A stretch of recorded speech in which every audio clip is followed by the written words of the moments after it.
do everything that you can to reduce the impact that high gas prices have on Americans. We're asking other countries to think about maybe pumping more oil. Why not just do it here? Well, to be very clear, federal policies are not limiting the supplies of oil and gas. Let me finish. Let me finish. An executive order his Peter, first week that halted new oil and gas. Let me give you the facts here, and I know that can be inconvenient, but I think they're important in this moment. To the contrary, we have been clear that in the short-term supply must keep up with the demand. We are, and here and around the world, will we make the shift to a secure, clean energy future. We are one of the largest producers with a strong domestic oil and gas industry. We have actually produced more oil. It is at record numbers, and we will continue to produce more oil. There are 9,000 approved drilling permits that are not being used. So the suggestion that we are not allowing companies to drill is inaccurate. The suggestion that that is what is hindering or preventing gas prices to come down is inaccurate. So that is Jen Psaki and Peter Doocey, who basically go at it for like 10 minutes straight every single day. That's basically how it works. Look, as a progressive, I have a big issue with what was revealed there. I think that she's being fairly honest about their approach. She goes on to say that despite the fact that Keystone XL isn't there, we're still importing the oil. And yes, we stopped certain areas from being exploited with new searching for oil, but there's tons of others we've given out that aren't being used. I don't like that generally, but I do think it's a good response to what Peter Doocey is saying. He's trying to score points, David, by implying that if only they would grant new leases to oil companies, when would that generate oil that would have some sort of, that's years away. Like it's so disconnected from the situation right now. But what did you think about that back and forth? Yeah, as if the United States government doesn't already give a lot of charitable donations to the oil industry and the energy sector in terms of all sorts of breaks and tax cuts and giving them these lands that they can drill on. The fact of the matter is that one of the reasons that the energy sector and oil and gas companies have not been drilling for several years is because the price of oil has been very low and that they felt that they couldn't make enough money at it. Well, now that the price of oil and gas is going up, one would expect, and I think you're already seeing some economic indications that a lot of these energy companies are going to start getting more oil and more natural gas out of the ground, whether we like it or not. And so that gets right to Peter Doocey's question. The market itself is going to cause more oil to be developed and produced in the United States. There's nothing that the Biden administration needs to be doing one way or the other, because the Biden administration is already looking at these 9,000 leases. Oil companies are already looking at record high prices for oil and gas for the last several years. There's every market incentive for them to go ahead and produce more. There's nothing the Biden administration needs to be doing. Yeah, and she implied there that their overall approach, despite trying to throw up defenses to what Doocey is saying, is about transitioning to some sort of clean energy future. I'm not seeing a ton in that area. I know that during the State of the Union, he was talking about his EV charger network expansion, that sort of thing. But it still does very much seem, based on what she is seeing there, that they see the short and medium term, perhaps long term, being very heavily coated in oil at this point, which I find to be a little bit frustrating. I get that they're under the gun right now on this topic, particularly because, man, Fox has been trying I don't know if anyone here watches Fox. They have been focusing with like laser precision on this. Take a look at this tweet from Justin Baragona. They keep coming back in segment after segment, show after show, to the fact that at this one gas station, which I don't think technically is in Beverly Hills, I think it's like a mile and a half east of Beverly Hills, has something like the most expensive gas in America. Now, there it's like $7 a gallon. And some people, I've seen comments saying that they've found places where it's that much. The average cost of like gas is a little bit more than half that. So, but of course they're gonna focus on the most extreme outlier there.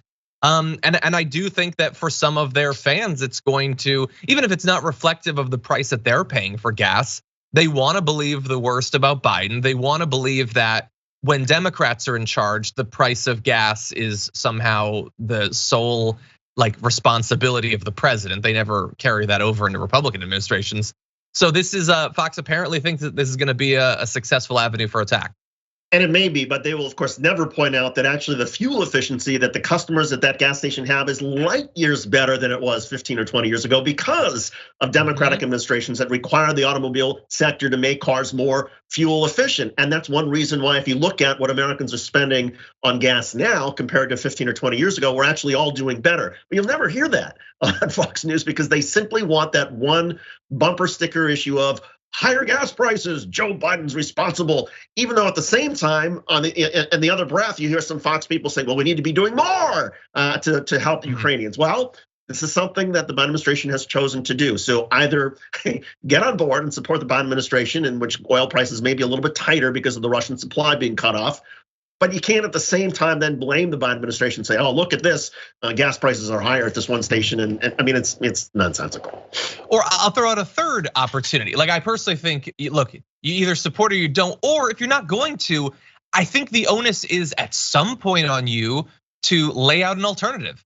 So like you want something to be done against Russia because Fox takes the invasion very seriously. They assure us now.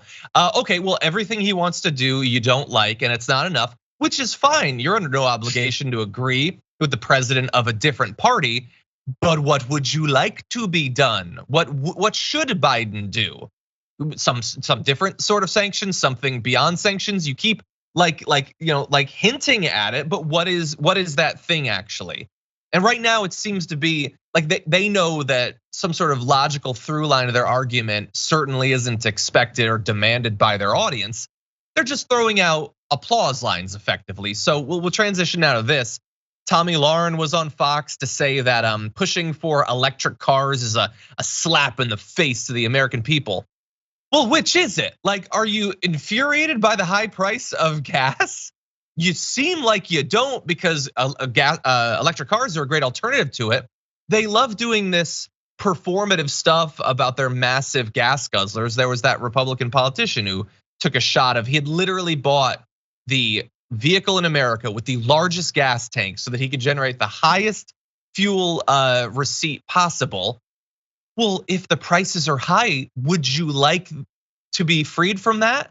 What do you actually want? What they want, what they would admit to, I think in the end, would be they never want to get off of gas. They just want it to somehow, against all logic, always be cheap. And that is just not the way it's going to be. And it's only going to get worse every year out from here. There's not a lot of new oil being generated on a daily basis, okay? There are finite supplies. That is why we need to transition over to something else. And they are a massive obstacle to that effort, to the extent that the Democrats are even trying anyway. Well, and I would love to see Peter Doocey and Tammy Lahren and all the rest ask Jen Psaki, why aren't you doing more for the Green New Deal? There's so many more things the Biden administration could be doing to wean us off of gas and oil. The problem is you can't go there at Fox News.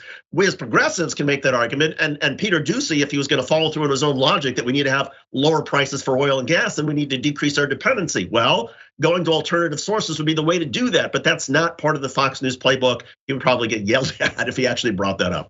Yeah. Look. Finally, let's end on this, because Biden they released a little bit of extra oil from the National Reserve. It only amounts to a couple days of use or whatever, but that's generally how that works. He's banning the import of Russian fossil fuels, particularly oil. What else? Like, is there anything else short term or even medium term? Because even if we got him super on board with the Green New Deal and all that, or massive new subsidies for electric cars, none of that is a short term solution.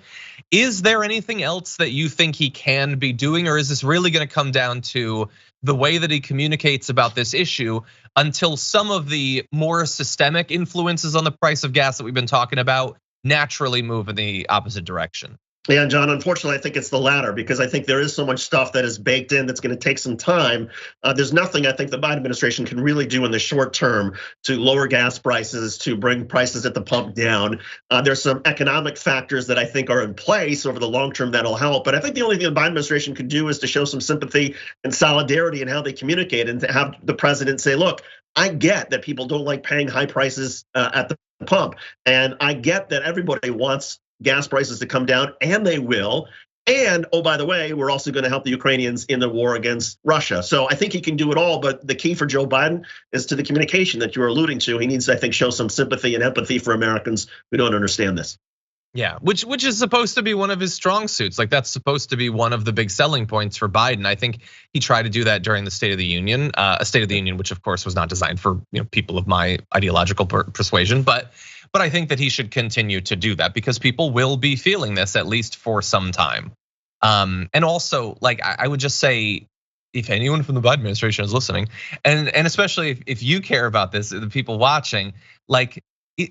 In the same way that the war can be a wake-up call to the way that we view other conflicts. And I would hope we come out of this with a different understanding of our obligation to international refugees, how tolerant we should be of warmongering dictators. Can we come away from this situation in regard to energy production with slightly more like a fire in our pants or whatever to do something about this, to get off of oil, to make the infrastructure available for electric cars, but also revamping, the buildings, those sorts of, like, can we do that? Can we have a moment where we take this seriously? I would love to see, I know that they're trying, but I would love to see some environmental organizations really using this time right now, strike while the iron is hot, get people to accept that maybe higher fuel efficiency and alternative fuel vehicles would be a good idea. And it's also our patriotic duty to aim for that, right? Just as in World War II, people had to ration all sorts of goods and people felt, look, it's inconvenient, but I'm contributing to the war effort. You are contributing to the war effort now. If you can figure out ways to become more fuel efficient, if we as a society can figure out ways to wean ourselves off of fossil fuels, that helps us, that helps our foreign policy. And so to the extent that people can look at, hey, I'm doing something to actually help the Ukrainians, even if it feels like I'm paying more at the pump, I think that's a win for the Biden administration, but it's a challenge to frame it that way. Yeah, a challenge that hopefully they're taking seriously.